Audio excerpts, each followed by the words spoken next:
mahad celinayaa madaxweynihii aniga ma garanaysaa ay keenay meeshaas madaxweyne Farmaajo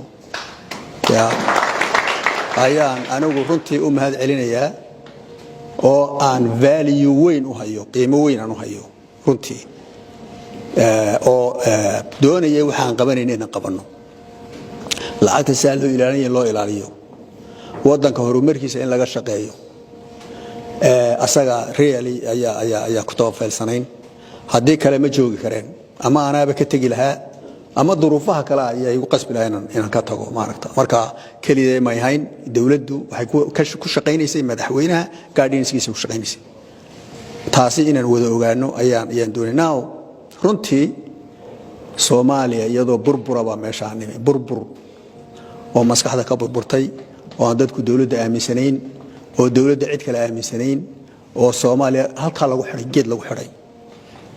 ayaan runtii nimi oo waxa tidaan cidina waxba ka soo qaadin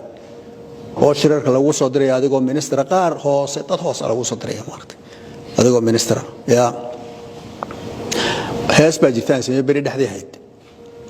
oo la yiraahdo ariya oo dhan rag baa siman oo abidkood sinaan jiray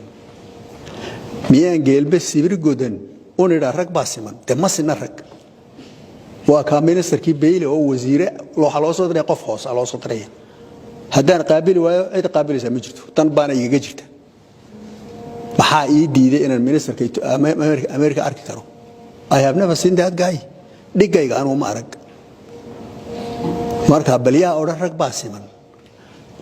YouTube-ka ku jirta dhageysta marka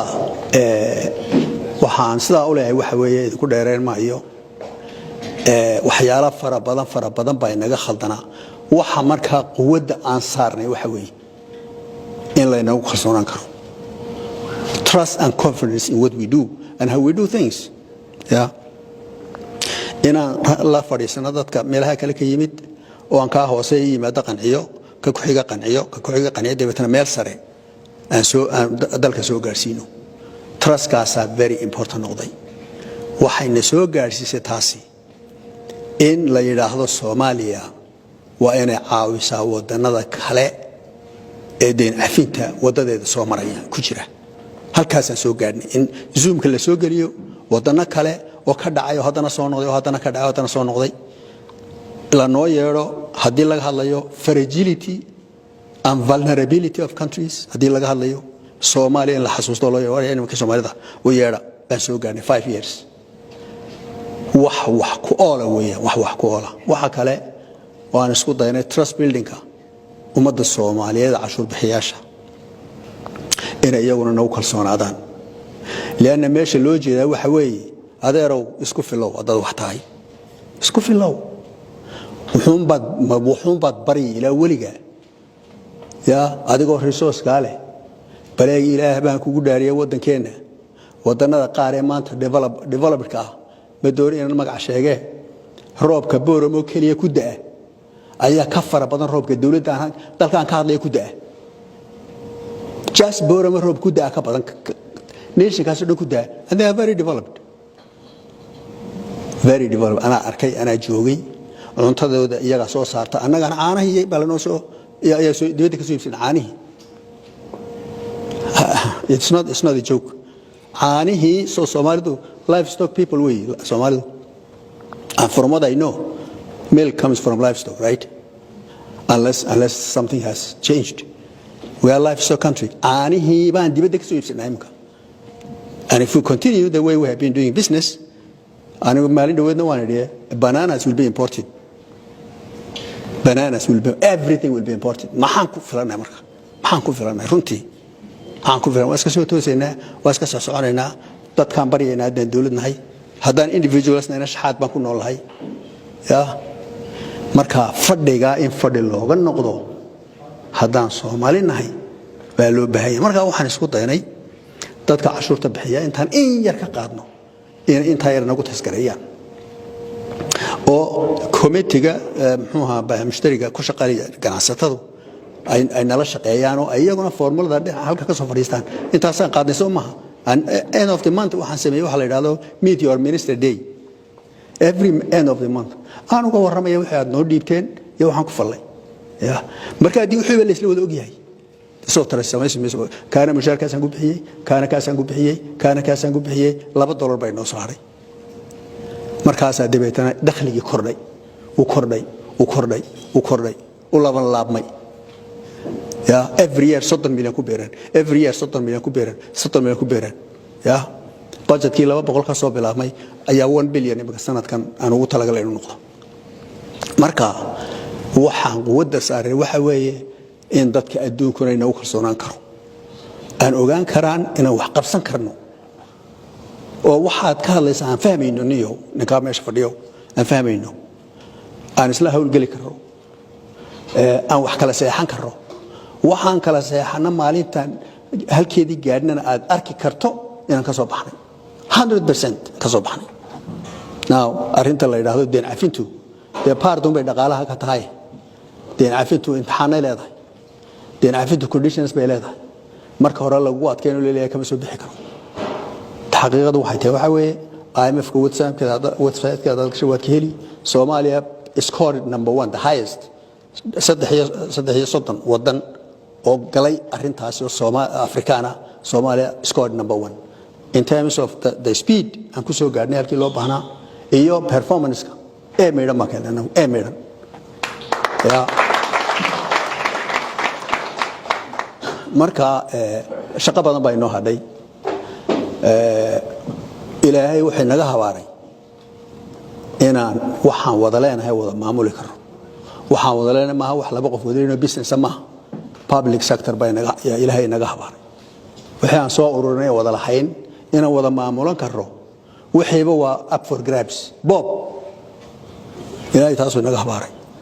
waxa kale oo naga habaaray intaynu meel isugu nimaadno inaynu ismaamuli karo oo isdooran karo ya oo dadku madaxweyne mooda noqon karaan isma dooran kareynaba walaw kala yaacaya nin walba qabiil wax sheeganaya dibeetana waa uu kala tagay waa kaan walba geed yar magac calan ku laashay buu ya marka habaarka waxa doonayna mashaayikh inay noo duceeyaan oo inay duceysanaan u baahanahay habaar bay nagu dhacayna duceysano ayaa runtii u baahanahay ducada waxa aqalha wa tawakkalti weeyaan soma in shaqo la qabtaa loo baahan yahay shaqo in la soo tooso waqtiga la ixtiraama loo baahan yahay kol hadaanad waliga arkayn nin Soomaaliya oo sagaalka aroorta la ballanto ku imanaya ever in your life haduu ka la ballamo u iman kol hadaanad arkayn 10 qof oo Soomaaliya oo sagaalka ballamo isku yimaada it's a challenge for you guys try it yourself it will never happen xageen marka la inaga jiidanaya tolo xageen la inaga jiidanaya ila time is money time is money ya adduunka waxa la science wuxuu ka soo bilaabay mathematics zero bay ka soo bilaabatay definition of zero what is zero waa philosophy dan marka shaqooyin badan oo markaad xanuunkaaga aad garato oo baad sheeko daweyn kartaa Soomaa markaad xanuunka garato haddaad waxba ma hayaan doonayso wareed waan buknaaye aris daweyno oo cudurrada inagu jira naga dabiibo ya ya sheekha hal naga dabiibo dhibaatadaas ay haysata negative midhan inaan wada ma laakiin wax badan ma soo qabanay I can assure you anu hadii Soomaalidu sida 5 sanadood aan ku soo soconay lagu socdo aniga waxa ay muuqda another 5 years Somalia will be a developed country ya hadii saa lagu wado doorashadana la hagaajiyo one person one vote inta la galo dadka Soomaali cid doortaan maxaan isku dooran laanahay bal ii sheeg maxaan isku dooran laanahay waxa dadka chance loo siin loo doorto dadka kale individuals yaryar oo xogaa lacag haysta oo cid doona bay inay ibsadaan raba badiidan hostage baan nahay dadka majority is hostage being majority of the Somali people